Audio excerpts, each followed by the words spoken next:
Hello friends. Are you finding it hard to change your long-standing habit? You're not able to quit something or you haven't been able to start a new habit? Well, guess what? Changing habits is easy. You don't need to use brute force, and if you're using willpower, then you're probably doing it wrong. Just be well prepared and it's going to be easy this time. Have your toolkit of resources ready at hand. It's going to be your friend in need. Make sure to take notes of this video. There is a lot of stuff to cover, and keep your particular habit in mind while I'm speaking. I'm going to use different examples based on my and my clients' previous experiences, but try to tailor it to your unique situation. Welcome to the Existentialist. This is Ojas Mehta. I'm an existential coach, and I'm also a habits coach based on many habits that I've changed for myself as well as my clients. This is about my journey and the things that I have learned, and hopefully it's going to help you as well.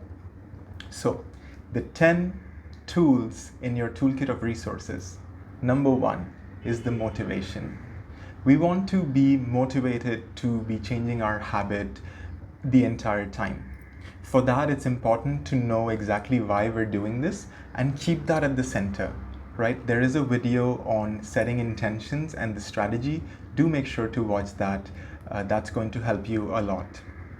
Apart from that, you can create reminders for yourself, encouraging yourself, giving yourself little affirmations. I can do this. I only need to commit to 21 days. It's going to change my life.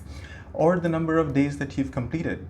You can have these reminders on an app or on your computer or even on your wall or your fridge. Number 2, accountability. It's important to be accountable somewhere, to share your journey with someone. It's going to help you along the way. It could be a loved one that you receive support and encouragement from. It could be a community or a friend who's also on this journey, which is why it always helps to do things together. And you could work with a coach, somebody who has walked this path and somebody who can help you with the little areas where you might falter. Number 3, get inspired. Watch YouTube videos, watch people's inspiring stories. I have a whole playlist full of habit hacking videos, as well as providing that little inspiration. You can tune into that. And guess what?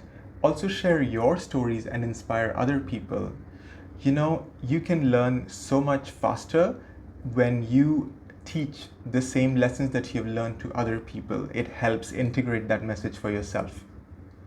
Number 4, and this is my favorite, gamify. I believe habit change should be fun. It should be a fun journey, just like everything else in life. So make sure to pick up something to get you excited.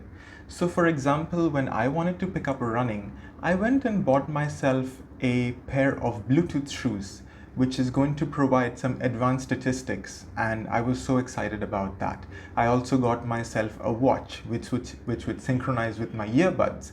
And that whole thing just created a positive environment for me to change my habits of going for regular runs. Do something like a 21-day challenge, right? The mind loves challenges and games, and you can have an app to help you with that kind of 21-day challenge to measure your streak. So I have mentioned streaks in my earlier videos. Make sure to check that out.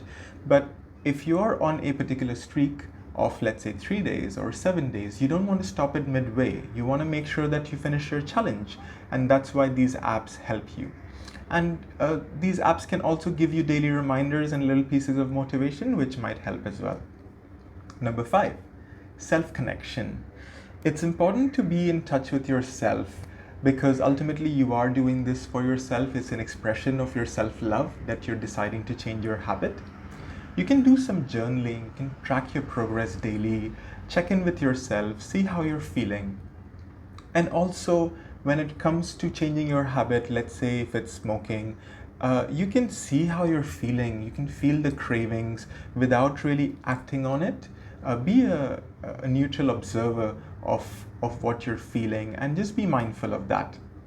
And you can also have your own personal set of affirmations, which speaks to you directly, which helps you in your journey, and you can have that in your journal as well. Number 6, set personal milestones. So this is a journey, and it's not all about changing it for life or changing it for 21 days. We need to celebrate every little milestone. If you completed your first 3 days, which a lot of people falter, for every week that you complete, and you can set yourself little rewards. For example, I've always wanted to buy some recording equipment, and changing one habit, let's say if it's coffee or smoking, is saving me so much of money that I can actually use that towards buying things that I want. So you can set yourself targets like that. Number 7, and this is the most important, replace the trigger. So the thing that gets us all down ultimately is the trigger. That's what causes the relapse. That's what makes us lose our streak. So know your triggers beforehand, very important. And we want to break that association or create a new association during that time, right? We want to replace it with something interesting. If we try to replace the habit of smoking with doing push-ups instead, well, you know what? It might work. However, we can try to make it easier for ourselves that the exact same time that we used to smoke, let's say if it was after a meal, we can have a chewing gum instead. Maybe it's a nicotine gum, maybe it's your favorite flavor. And just break that association, do something else instead. It's gonna make it so much easier. But also sometimes your mind is just so insistent on doing that thing, right? At that time, I would urge you to do a quick mind switch, right? It could be your favorite song that always gets you charged up and inspired. It could be a little 1-minute quick workout. It could be like a breathing exercise or even holding your breath. That changes your heart rate, that changes your body metabolism, and it would distract yourself from doing that thing. Number 8, your personal self-regulation techniques. Things that have worked for you uniquely in the past. It could be meditation, running, going for walks, taking a bath, and doing something like talking to a friend or following an activity. Do make sure to tune into what has worked for you in the past and try to incorporate that in your toolkit. Number 9, and this is very important as well. What would happen if you falter? Are you going to stop? No way. So here is another fun little trick to gamify. Give yourself 3 free passes, which means if you falter during your 21-day journey, give yourself a free pass, right? You can define how many free passes you want. Our goal is to change the habit. Our goal is to not beat ourselves up when we're not able to do it or when we've missed one day, right? So give yourself those free passes. And finally, number 10, you're gonna have a surplus of time and energy.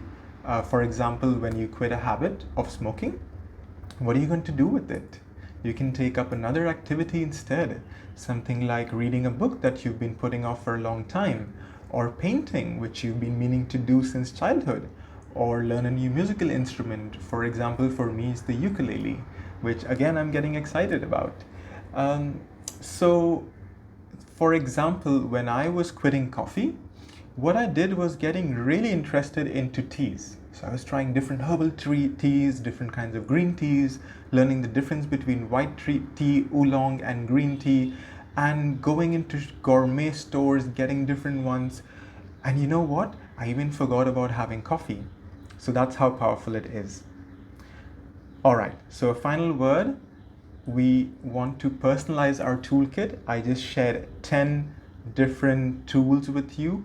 You can personalize it, what works personally for yourself, make it your own. Go with confidence and a positive attitude. Remember, you are a hero for trying this, right? I always end with a couple of questions for self-reflection. What is something that has worked for you in the past? Do put it in the comments. It's going to help others as well. And what is one thing that you feel was valuable in this video and you're going to add to your personal toolkit? I would love to know that.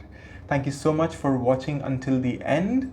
Subscribe to the channel. I have a lot of self-improvement videos. See you in the next one. Take care.